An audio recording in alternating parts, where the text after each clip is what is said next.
While most of us want to become rich and successful, it's not really as easy as many suggest on social media.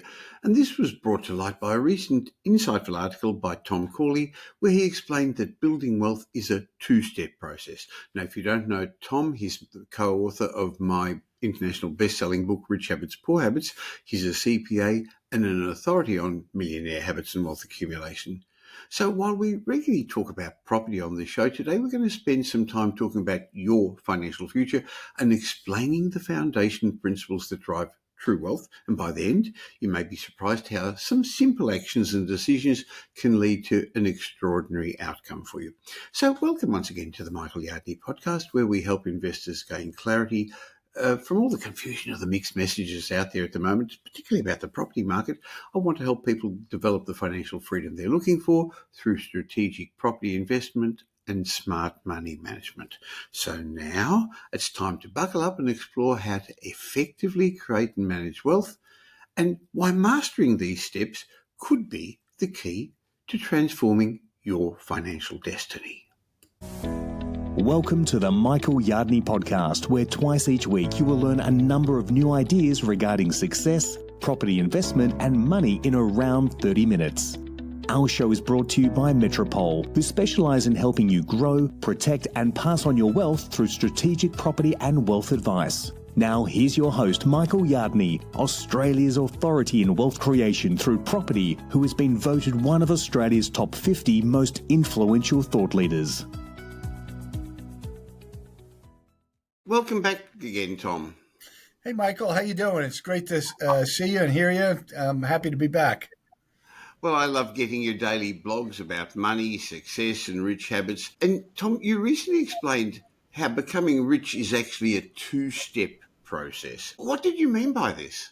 Well, it's interesting that when I was doing my Rich Habits study, a lot of the wealthy people, they devote an enormous amount of time to accumulating their wealth, to building it, and then once they build it to a certain point, Michael, and in my study, that was somewhere in the neighborhood of $3.5 million, then they shifted over and they started to protect their wealth. So it's a two-step process: accumulating your wealth and then keeping your wealth. So and that's where they started to solicit or involve financial advisors, wealth managers, financial planners, things like that. They got serious about trying to keep their wealth. And so you see a lot of these celebrities, and I often talk about Conor McGregor, who I guess the guy has just an abundance of wealth and he's not too worried about it, but he spends it as fast as he can make it. And I think about some of the celebrities that were involved in rapping and the music industry and how they just went through their wealth and became, at the end of it, bankrupt. You see Johnny Depp, it was a big story about 5 or 6 years ago, how he was just spending recklessly. And Elton John's another one that spends recklessly. And, they might be able to survive it, but if you're the average millionaire, because they represent like the 0.1% of the millionaires out there, the average millionaires, they have anywhere from $3.5 million to like maybe 6 million, 7 million. That's about it. And they make the bell curve. You know what a bell curve is. So yes, they're the bell curve. On the left side, you have the ones who are at, the 2 million range. And on the right side, you have the billionaires. So in my study, it was really targeting the vast majority of the wealthy, which is the 3.5 to 6 million range. Well, you did a 5-year study of that, and I know you're continuously studying it. And together we put a book together, Rich Habits, Poor Habits, which we're very proud of, has been translated into 7 or 8 languages now. But you studied these rich habits for many years. And I guess what you're saying is the habits you require to become wealthy are actually very different from the habits you require to stay or remain wealthy. So let's just look into that. What are some of the habits you need to have to be able to get as rich as possible? Now, again, this isn't a judge of people, and we also both understand that being truly wealthy isn't just about how many shares you've got, how much money you've got, stocks, property, businesses. True wealth is, I guess, what you're left with when they take it all away, your family, your love, your health, your relationships. But if we're talking about money, what habits should one start to pick up, replacing poor habits to become wealthy? Yeah. So one I've just grouped into a category that I call daily growth habits. And I'm doing this, I'm mentoring a few people right now that are close to me on how to improve themselves, on how to grow and improve and become better, because you need to grow into the person that you have to be in order to be successful. And that means you have to transform yourself. And so the growth habits are critical to success. I think they're the most important aspect of the rich habits that create wealth. And that's the things like reading. I do a lot of reading. A lot of the self-made millionaires did a lot of reading. They study. They did more. Reading to educate yourself as That's opposed right. to reading for fun. Yeah, Do you include listening to audiobooks and podcasts and YouTube as part of that, same as reading? I do. In fact, it became, once I found out in my research how much the self-made wealthy read, I like you, we're very busy. So I started subscribing to audiobooks on CD, and I did that for probably about 8 years. I must have listened to about, I don't know, 500 books. And there were always books to help me learn and improve and grow and get better at whatever it is that I was doing, whether it's writing or becoming a financial planner, a tax expert, things like that. But basically acquiring knowledge, because I'm a knowledge-based virtuoso, I guess you could say, as are you. And then there are skill-based virtuosos. And so in order for them to grow, they have to practice. And practice is a number. There's different components to practice. There's the core practice, the practicing your core skills. Then there's the practice that you do with the help of, say, a mentor or a coach. That's somebody that watches you practice your skills and your innate talents, and while you're honing your skills, and they give you feedback, which is critical. When I was a tennis player, I was one of the top tennis players when I was young in the country, and we just were poor. We didn't have any money, so I couldn't have coaches, but my competition did have coaches, and my competition got better than I did in a short period of time. In fact, there was one individual I remember, I beat him in about 3 different finals. And then a year later, he was beating me because he had a coach. And the coach was teaching him, giving him feedback and teaching him, hey, you need to hit it this way, you need to hit it that way. So it really makes a difference. I hired, just like you did, I hired some coaches. I had a speaker coach, I had a media coach. And I paid them thousands and thousands of dollars to coach me to become better. And then voila, the next thing I know, I'm doing all these media interviews and all these speaking engagements, and I'm getting callbacks, or referrals from the speaking gigs. So it works. There's no question about it. So daily growth is the number one most important rich habit. Building rich relationships. Relationships are really the true currency of the wealthy. They are door openers. They're influencers. They're people that with a text or an email or a phone call could make you a millionaire overnight. Literally, that's how important they are.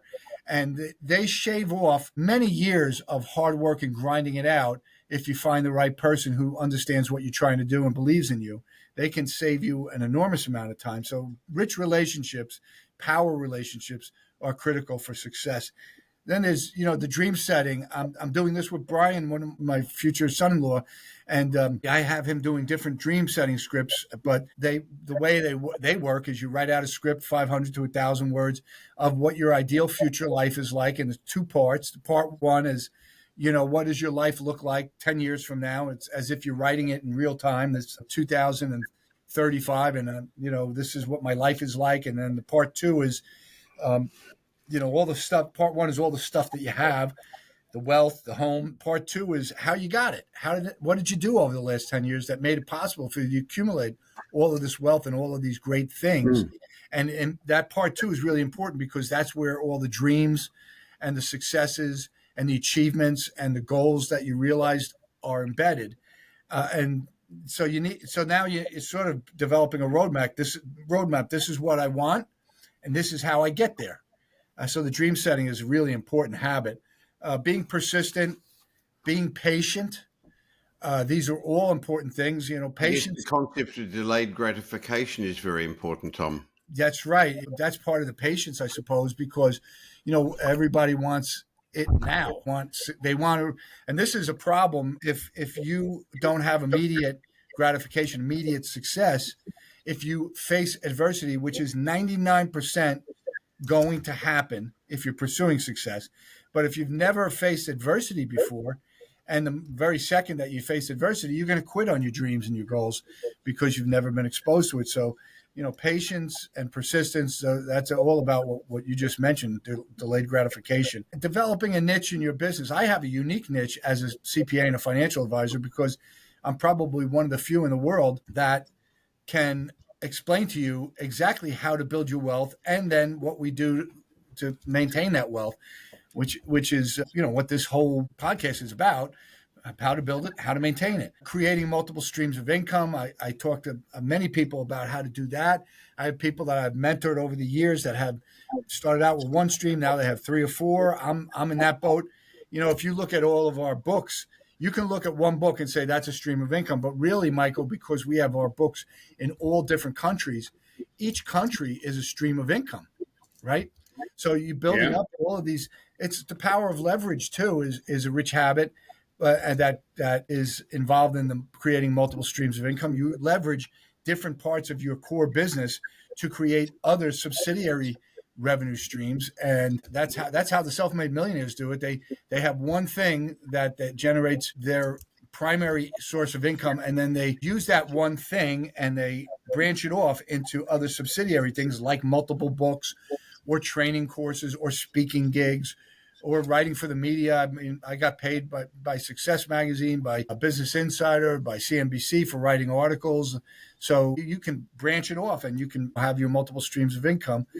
And then what you've really got to do in a lot of cases is take calculated risks, particularly if you're an entrepreneur and a big company climber. You have to take some risks. My brother-in-law, he was at a big company, Goldman Sachs, and he took a risk and followed this one individual who was a managing director, and he was bringing Kevin right up the ladder. Well, unfortunately, he died at a young age, and that took Kevin off of the path to becoming a managing director. But these are the risks you take.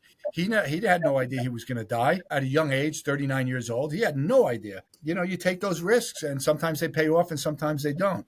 You got to be optimistic. I have referenced in the past on this podcast and in writing, in media outlets, different outlets, that the importance of being optimistic. And there's study after study on this. The Broaden and Build study, they found that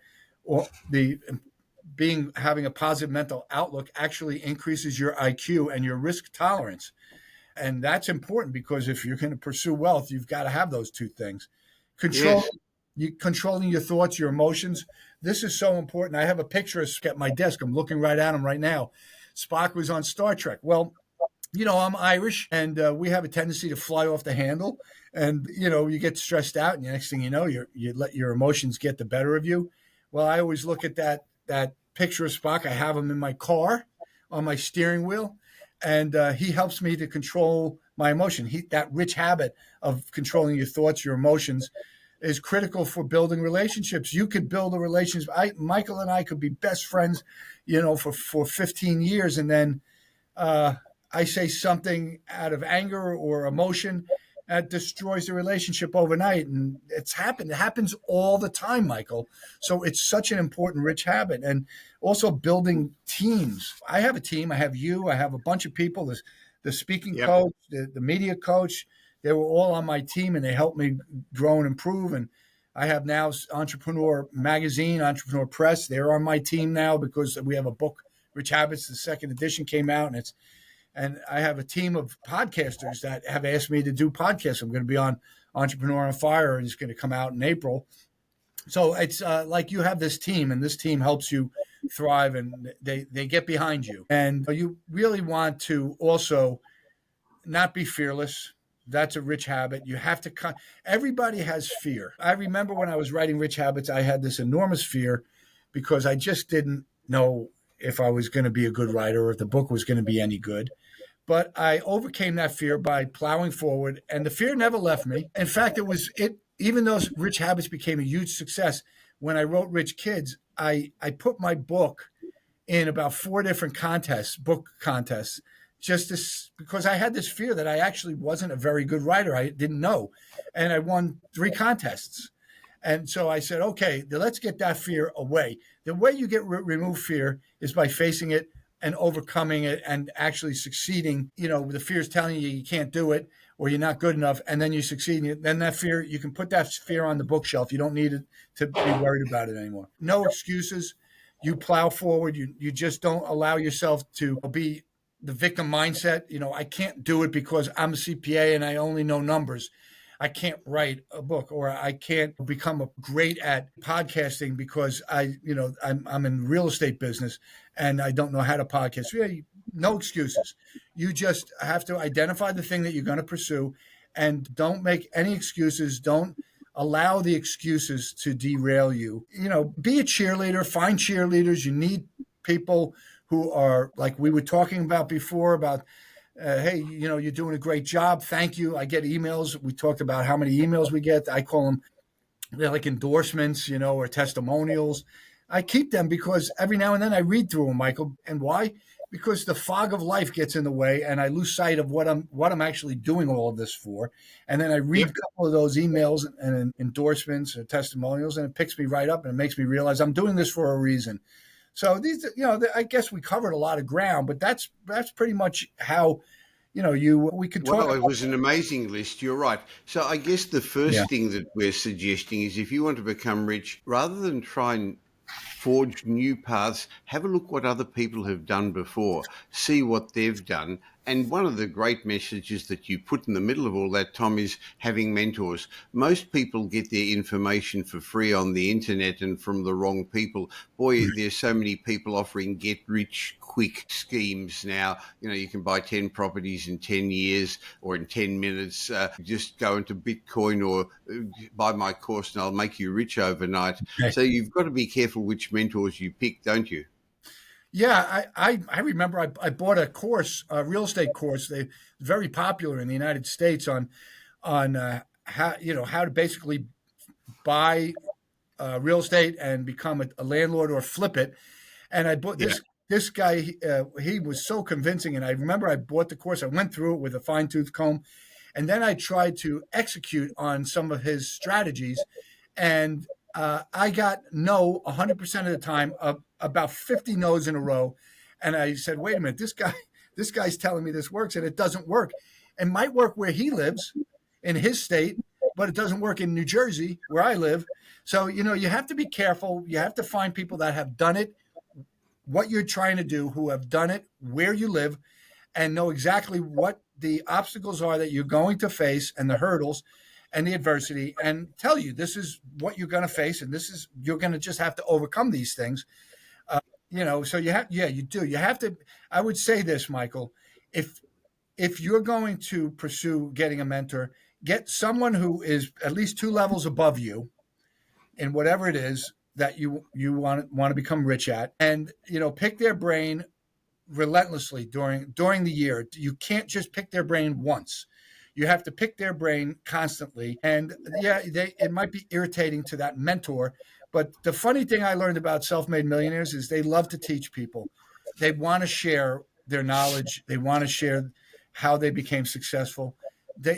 I do. And Having said that, Tom, I'd be suggesting be prepared to pay for your mentors, because everybody now on the internet, you can't imagine how many offers I get every morning on social media would you catch up with me for a coffee and cake and just tell me something? And while I'd like to share it, I share it through the podcast and through my blogs. But if I had coffee and cake with everyone who offered me one, I'd be even bigger than I am today. So you've got to respect them, Tom.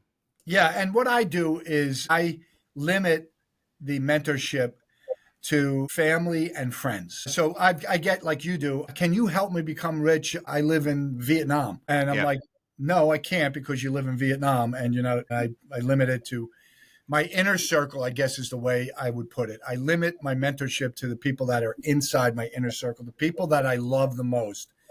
I'll mentor them for free till the day I die. But that's a different thing. Yeah, it's different, right? Sure. Okay, so there's many, many ways of becoming wealthy and rich, whether it's property, real estate, businesses, your job, your profession. That's a totally different discussion. But once you've developed some wealth And so by saving, by spending less than you earn, by accumulating and then investing, by delaying gratification, what are some of the most important rich habits to keep your wealth, Well, you Tom? mentioned one, and I'll bring it up because it's an interesting thing I discovered in my study. You know, the entrepreneurs and the big company climbers and the virtuosos, they accumulated an enormous amount of wealth, the most wealth out of all the self-made millionaires. And one of the things that they did is they pivoted at some point and became saver investors. In other words, they had this wealth, whatever the number is, let's say it's 5 million, and now they were generating, let's say, 250 to $300,000 a year in income off of that wealth. So they said, okay, I've got to maintain a standard of living that allows me to live off of that $250,000, $300,000 a year. So they intentionally either downsized or managed their standard of living so that they could live below their means. That's an important one. Don't make spontaneous or emotional purchases. We get caught up. I had my sister-in-law, my brother-in-law was telling me a story about his wife, and she got caught up with these watching TV at night. And they're trying to sell you this and to sell you that. And now we have TikTok, Michael. My wife, Yes. she was telling me TikTok shop, and I was like, Denise, be careful, because you can get caught up in buying all this nonsense that you don't even need and didn't even know you wanted. So don't make these kind of spontaneous or emotional purchases. Wait 24 hours. If you really like something in 24 hours, you're still going to like it. And then you can purchase it. But, let the prefrontal cortex be the driver in making purchases, not your amygdala or your emotional center of your brain. And put your wealth to work. This is so important. This is why I look at myself and I say I'm holistic in the sense that I'm helping people build their wealth and I'm helping people manage their wealth by helping them put their wealth to work in a modest risk environment. That's what the financial planning part of I have 4 businesses. That's one of them. And so while accumulating your wealth is very important, putting your wealth to work so that you can generate an income that allows you to fund your standard of living, that's important. So you want your wealth to keep working and keep working while you sleep. And that also means putting some money aside for retirement. And once you get to a certain point of wealth, my feeling is you need to isolate about 40% of that wealth for retirement. You can put the other 3 million to work, and you could, take 2 million and put it into your retirement. And then that 3 million you could, try and grow and take a little bit more risk on. But the 2 million, you don't want to take that much risk on. And then just watch what you spend, how you spend your money. Interestingly, in the building wealth stage, I often suggest people have what I'd call 2 businesses. One is a cash flow business, which is actually their job, their profession, their business that brings money in, and separately an asset growth business, which is whether it's stocks or in my preferred investment, real estate, which tend not to bring out as much cash flow, but grow assets. And when you have a big enough asset base, then it will actually take over the cash flow side of the business. And eventually you can get out of the rat race and live off your property or share portfolio or combination, whatever you do. But I think also it's important to do things in a very flexible way because the rules are going to change. Here in Australia, Tom, the tax rules keep changing, how the banks look at you and lend to you keeps changing. So, and you've got to own them in the right ownership structures as well. So it's really important to get good advice from proficient consultants about the ownership structure, especially since a lot of people want to pass things on to future generations, leave a legacy. So there are some structures that are tax effective, but also allow that flexibility, Tom. Yeah, I think there's so much planning that goes into managing your wealth that you have to have these experts around you. You need a tax expert, you need a financial advisor, experts on investments. The saver investors in my study, which was I found very interesting. In fact, I wrote a book about one of the saver investors, my buddy Tom Howie, and I won't say how much he's accumulated, but it's significant. In the book, I explain how they had all of these rental properties that they would also use as vacations. They would go to their rental properties and they would spend their vacations in their own rental property. So the vacation cost them literally whatever they spent during the week. That was it. as opposed to like in New Jersey, if you want to rent a place down by the beach, it's going to cost you at least $10,000 at any decent place, family place. Most of the time, it costs you more. We're doing something for my daughter's wedding at $15,000, and it's a lot of money. But imagine if you owned that, Michael, and you rented it out, and then you say, "I'm going to spend a week in my place, and I don't have to spend $15,000 on renting it out." So they did a lot of that to save investors. Well, if you want to understand the people listening to this and watching this, what some of these rich habits are in much more detail, I'm going to leave a link to Tom's daily blog on this in the show notes so that you have an opportunity to subscribe to that and get the same information I read every day with Tom. But the other thing is, we've written an international best-selling book translated into many languages, Rich Habits, Poor Habits, which I'd really recommend you get. Also, I'll leave a link in the show notes where you go to Amazon or wherever and get Rich Habits, Poor Habits. And I guess, Thomas, the message today really is never forget that wealth is a two-step process. It just doesn't begin and end with getting rich. You've got to, first of all, develop the habits to get rich and get rid of some of the poor habits. And then you've got to forge new habits that will help you accumulate your money and make sure it sticks around for a long time. Yeah, you summed it up perfectly, Michael. Thank you. A real pleasure having a chat with you. Look forward to catching up with you again real soon, Tom. Yeah, talk to you soon, Michael. Thank you.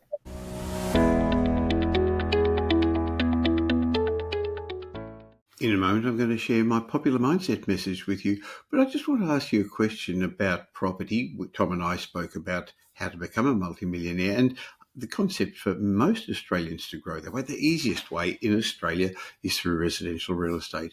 So have you considered investing over the last couple of years? But did you actually take action, or are you still sitting on the fence? Let me ask you, how would you feel if you had the opportunity to safely buy a property that increased by over $100,000 in the last 12 months? Now, I'm not, you know me by now, I'm not into get-rich-quick schemes, and I don't make rash or false promises. And I know others could tell you that they could help you buy a property with no money down, bypass the banks, flip properties, make hundreds of thousands of dollars before Christmas time. That's not me. However, if you bought a well-located, medium-priced property in some of the capital cities last year, your property would have easily increased by over $100,000. If you think about it, you could have gone away on holidays, come back with rental income, adding to that a bit, and you would have probably earned more than you would have in your job. Well, the property market's moving on, and there's still a window of opportunity. It's not too late for smart investors as we move into the next phase of the property cycle. But before you even start looking for the right location or the right property, you've got to start with the end in mind and build a strategic plan. So why not go to metropole.com.au? I'll leave a link in the show notes, metropole.com.au, and work with one of our wealth strategists to discuss your options. And you'll find that we're much more than just another buyer's agents. We help our clients safely create intergenerational wealth through strategic property and wealth advice. And while we're big enough to tip the scales in your favour, we're still small enough to care. So back to my original question. How would you feel? What's it going to cost you if you invest in the wrong area? Or worse still, what's it going to cost you if you're paralysed with indecision by not having the information you need to make informed decisions on how to invest safely to secure your future? Don't let uncertainty hold you back. Go to metropole.com.au. I'll say it again, metropole.com.au. I look forward to being part of your ongoing wealth creation journey. Now here's Michael's mindset message. Remember, a change in your thinking will lead to a change in your life. In my mindset message today, I'd like to ask you to imagine you woke up this morning and realised it's the first day on Earth. You were born today under the exact circumstances in your current body, in the same location, with all your knowledge and all your possessions you currently have. What would you do? Would you be disappointed looking at your body and thinking part of it was flawed? Would you be astonished at how all organs and systems seem to work in harmony? Would you complain about the weather, or would you marvel at how the sun gives life to everything on Earth? Would you focus on everything you don't have? Or would you feel gratitude for whatever force brought you here? Most people wake up every day living in the past. They count their mistakes. They beat themselves up with their history and define their self-worth by their failures. But how could you be? You were just born today. The person born today has no past, only a future and the present moment. If I was broke, I'd find a way of adding as much value to people's lives as I could, so they'd think that whatever they paid for my services was worth the investment. If I was not feeling energized, I'd start exercising today, giving my body proper nutrition. Yesterday's tragedy is not an excuse for not doing your best today. You can't undo past mistakes. You can only forgive yourself and make a bold new start. So forget not about trying to fix something that seems broken. Focus on starting over and creating something even better. It all starts and ends with you. Showing up with the right intention is the most powerful commitment you can make to yourself. Today, like every day, can be the first day of your life. So my mindset message to you today is, if you woke up today and it was the first day of your life, what would you do differently?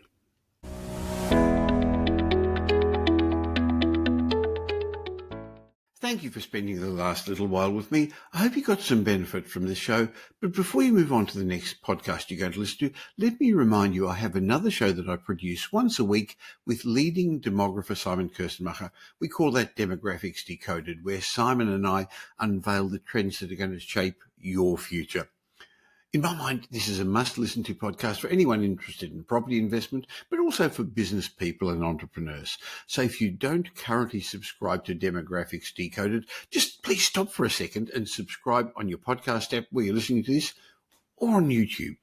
And of course, if you don't subscribe to this show, the Michael Yardney Podcast, why not click the link that says follow or subscribe wherever you're listening right now. So twice a week, you're going to get benefit from my guests and me. Oh, and I'd like to ask you a little favour, please. If you did enjoy today's show and you know somebody who would also benefit, please tell them about the Michael Yardney Podcast and Demographics Decoded. There's a share button on every podcast app. On Apple Podcasts, there are 3 little buttons at the top of the player. Or just tell them about it. Just have a chat with them. Now, I hope you're going to be doing them a favour, and you're definitely going to be doing me a favour in my quest to help as many people as possible to become financially literate. And by the way, I've got a special bonus for you. As my way of saying thank you for subscribing, just go to podcastbonus.com.au. There'll be a link in the show notes, podcastbonus.com.au, where I've got a bunch of ebooks and reports. It's just my way of saying thank you for taking the time to listen. And remember, the information that we give you in this podcast is general information, not specific information about your personal circumstances, because we don't know about them. But if you do want specific information, you can always have a chat with my team at Metropole. Go to metropole.com.au. If you really want to learn more, you can always listen to the previous podcast, the many episodes we've already published. Just go back to the old episodes, which each have lessons about property investment, success, and money. Once again, thanks for listening to today's show. Thanks for listening to this episode of the Michael Yardney Podcast, which was brought to you by Metropole, who help their clients grow, protect, and pass on their wealth through strategic property and wealth advice. If you like what you heard and don't already subscribe, you'll find us on iTunes or on your favourite Android app as the Michael Yardney Podcast. Watch out for our next show, which comes to you twice a week, and you'll learn some new ideas about property investment, success, and money in around 30 minutes. To get more of Michael's thoughts, go across to www.propertyupdate.com.au and sign up for his daily morning briefing, and you'll hear from not only Michael, but a group of leading property success and money experts. And just a reminder that the information you heard in this show today is general educational advice and not specific investment advice, as we don't know your personal circumstances. If you're looking for specific advice, why not ask the team at Metropole to help you?